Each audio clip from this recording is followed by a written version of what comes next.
My name is Richard Ghiasy. I'm a senior fellow with the LeidenAsiaCentre, and I'm also a lecturer with Leiden University's Institute for Area Studies. I tend to focus on geopolitics and geoeconomics in Asia, and in addition, or foremost I would say, I look at Chinese foreign policy in Asia and in Europe. On behalf of the LeidenAsiaCentre, I conduct research and analysis on the Belt and Road Initiatives, or the BRI's impact at the regional level and sub-regional level in South Asia. I also look at policy responses since the BRI was introduced to the region.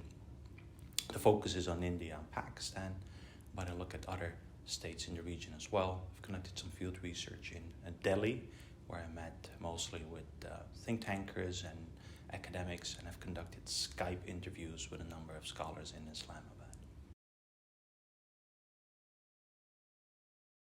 Look, generally, most of the South Asian member states welcome Chinese investment, or basically any foreign or extra-regional investment. Why? Because India is this big monolith in the middle of the region, dominates the region, and thus a lot of these smaller regional states welcome an alternative to India. So the BRI specifically has raised, or let us say, aroused quite a bit of interest, both at the policy level, academic, business, and civil society level. However, since it was introduced in 2013, you do see a bit of a shift. That is to say, voices have generally become a little bit more critical. And we do see that China makes mistakes, but also has shown the ability to quite swiftly learn from those mistakes. To give you examples, Xinhua, the Chinese news agency, starting from this year will provide news services, quite specifically also on the BRI, in Pakistan, in local languages, Urdu and English, basically to try and balance or nuance the narrative of the BRI. We also see, and this doesn't just apply to South Asia, that a lot of NGOs, for instance, other stakeholders at the non-state level said, well, look, you're unfolding this BRI, but it has major impact, not just on the economy and diplomacy, but also on local ecologies at the political, social level, for instance.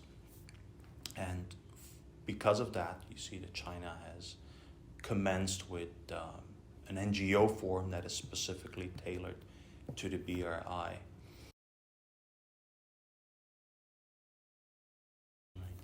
Well, the BRI has made a lot of waves at the diplomatic level, the economic, the business community, and academia as well. It is a long-term vision, it's open-ended, but it's a major pillar of Chinese foreign policy. So it's a platform for cooperation. Why don't you join? At the same time, though, the initiative has also been basically perceived as being a geopolitical instrument of China to basically gain influence. The study of the BRI in South Asia is a particularly interesting one because if a major actor that sits right at the heart of the region, India, that has decided not to engage. So it's very much an actor that is outside the BRI. In that same region, you have Pakistan, an actor that is very much in the BRI. But in practical terms, you see that the BRI in South Asia is very much limited now in, let's say, along vertical axes, running from China through Pakistan south and through Myanmar south. Now, what the BRI has done is it has catalyzed a competition, mostly among major powers, for increased connectivity.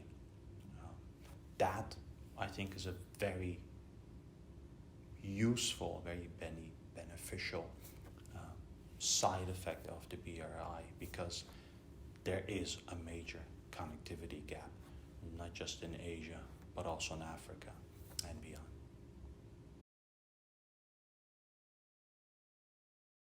If we look at the region's history, basically starting from the 1950s to the 1990s, you'll see that India has quite consistently pursued a strategy of disconnectivity.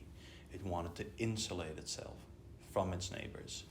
Now that has slowly changed from the 1990s, but the BRI has basically expedited this. So it's given India a strong push to go out and engage more with its neighbors and with extended neighbors. Think, for instance, Southeast Asia to its east, or Iran to its west.